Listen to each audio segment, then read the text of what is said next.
The billionaire saw the black maid comfort his autistic son, and his heart stirred. The first time Jonathan Hale saw her, she was kneeling on the plush carpet of his enormous penthouse living room, softly humming to a small boy who clung to her like a life raft. The boy, Michael, barely 4 years old, had eyes that darted anxiously at every shadow, every flicker of movement. The world was loud and confusing for him, full of unseen dangers and invisible rules that no one else had to obey. And yet in the arms of this woman, Maria, he seemed, for a fleeting moment, unburdened by the chaos. Jonathan, a billionaire accustomed to commanding boardrooms and commanding obedience, froze in the doorway. He had built empires and purchased luxuries, yet he felt strangely powerless watching a stranger soothe his son with a patience he could not summon himself. Maria's dark skin glowed softly under the morning sunlight, filtering through the floor-to-ceiling windows, and her eyes radiated a warmth that seemed to seep into every corner of the penthouse. She whispered Michael's favorite phrases, laughed gently at his repeated questions, and held him close when the tremors of his anxiety returned. He had hired dozens of nannies before, but none had lasted more than a few weeks. They were either too impatient, too flustered, or too intimidated by the peculiarities of his son. Michael didn't respond to material comfort or structured lessons. He needed understanding, and most adults couldn't give him that. Yet here was Maria, who had walked in with nothing but a quiet smile and an unwavering calm, bending the rules of the world to meet him where he was. Jonathan cleared his throat, and Maria looked up, startled. "Mr. Hale," she said softly, rising to her feet. "I didn't hear you come in." He swallowed, unsure of what to say. You're good with him," he managed. It sounded trivial, almost insulting, but it was the first thing that came to his mind. Maria smiled gently. "He just needs someone to listen, sir. Someone to see him." Jonathan felt a twinge of shame. For all his wealth, for all his control over companies, politics, and investments, he had never truly seen his son. He had bought toys, lessons, tutors, even vacations, but he had never paused to sit on the floor and simply be present.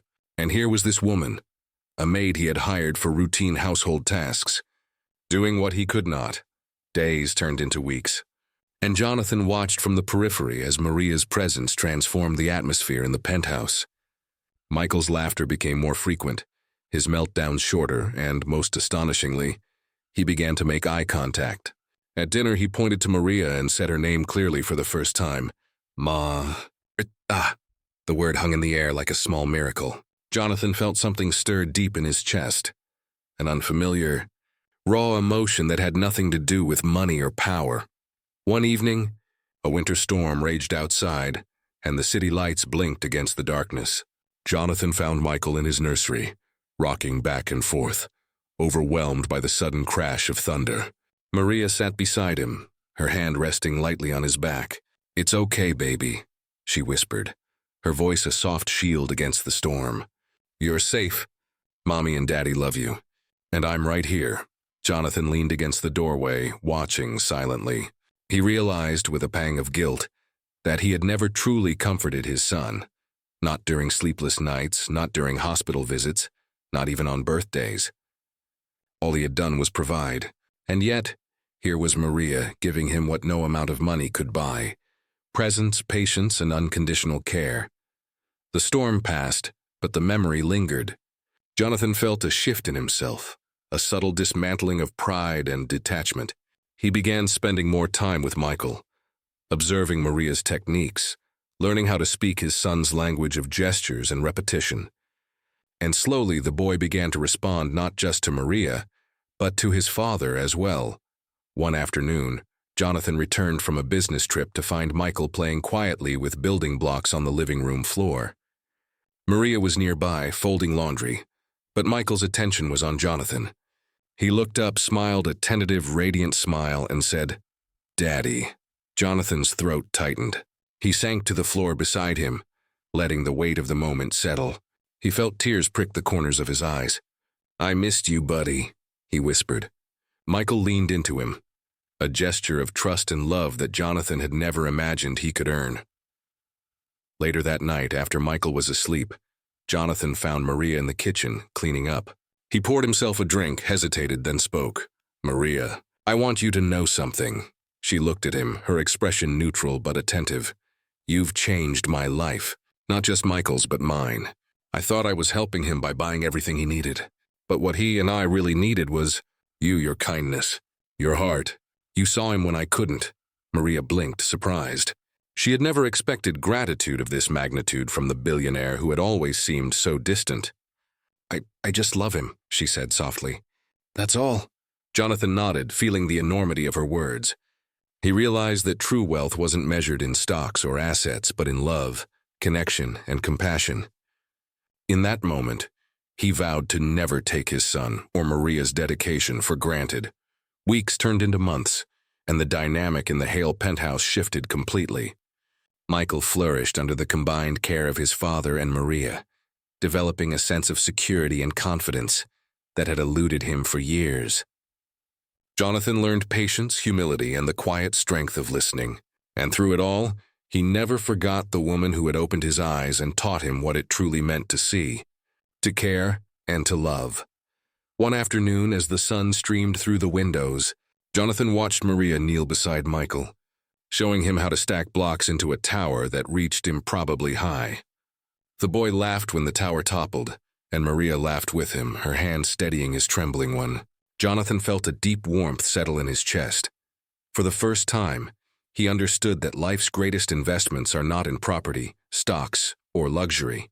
They are in hearts, in small acts of kindness, in presence. And in that penthouse on a quiet afternoon, he felt wealthier than he ever had in his entire life. Maria looked up at him, smiling. "He's doing so well, sir." Jonathan returned her smile, the unspoken gratitude passing between them stronger than any words. "It's because of you," he said simply. And for the first time, he truly meant it. The billionaire had seen his son's world through Maria's eyes, and his heart had been stirred. Not by power, not by wealth, not by influence, but by humanity, compassion, and the extraordinary gift of being seen, and in that gift, he discovered the richest treasure of all, love. Over the following weeks, Jonathan made a conscious effort to be present in Michael's life. It started small, sitting quietly while Michael played with his toy cars, listening without trying to correct, guide, or direct.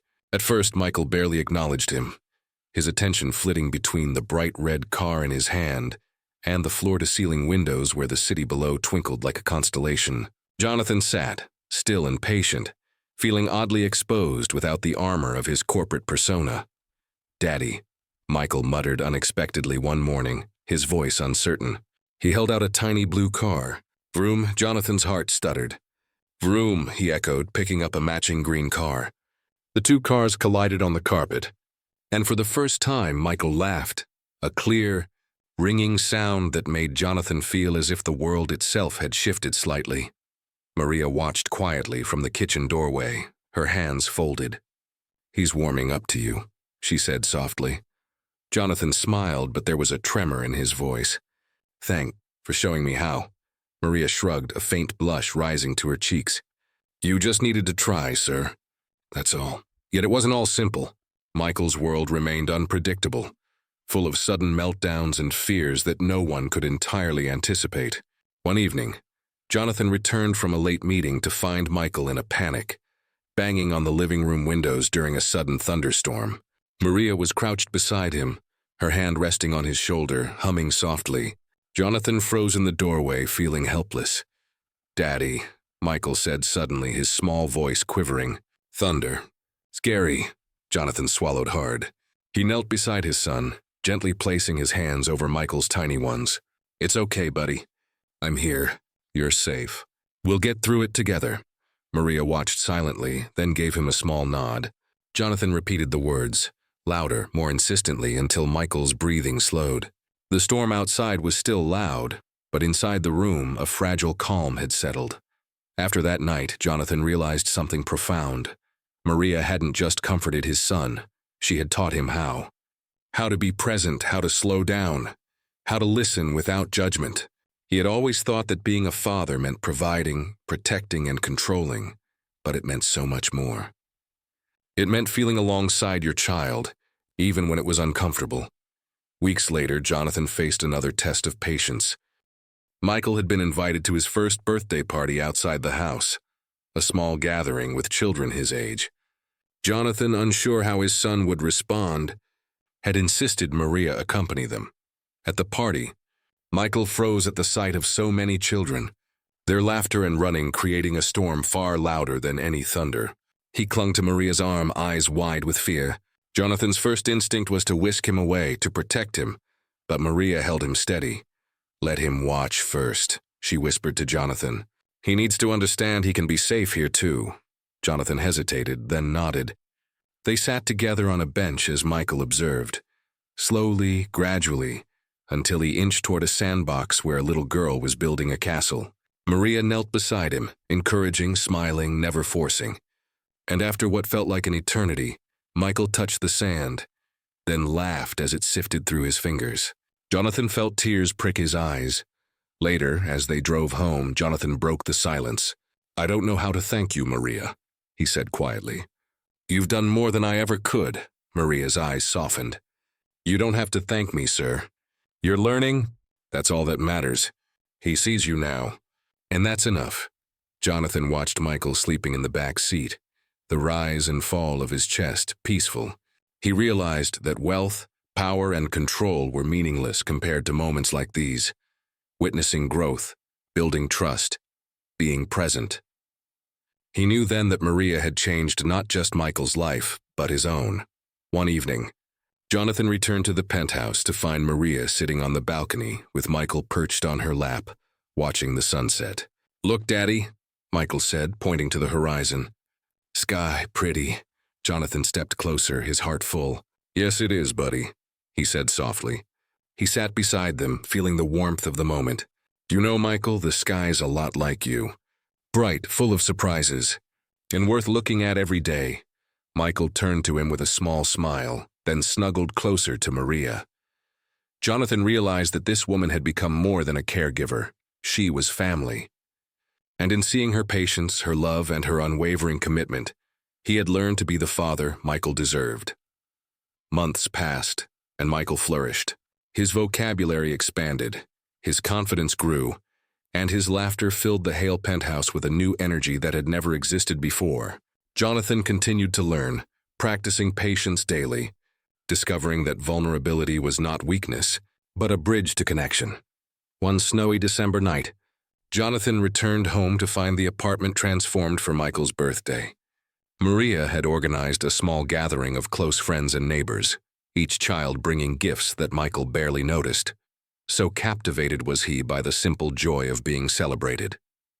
As Michael tore into a handmade book Maria had created, Jonathan watched, awestruck. "You did all this?" he asked quietly, turning to Maria. She smiled, a gentle, radiant smile. "He deserves it," she said simply. "You both do." Jonathan felt an unfamiliar lump in his throat.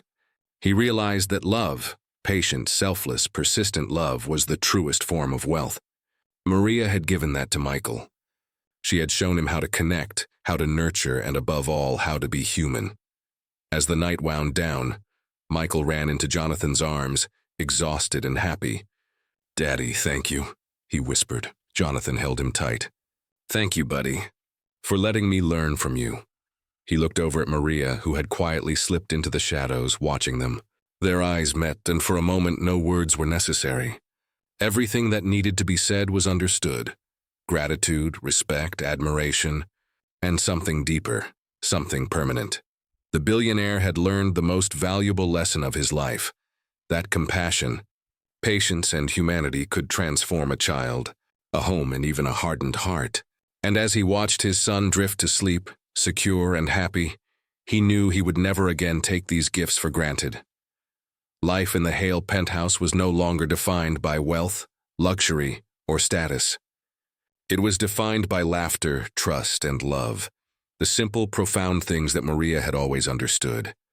Jonathan realized he had gained something priceless, not only a deeper bond with his son, but a vision of life richer than any business deal or acquisition could ever provide.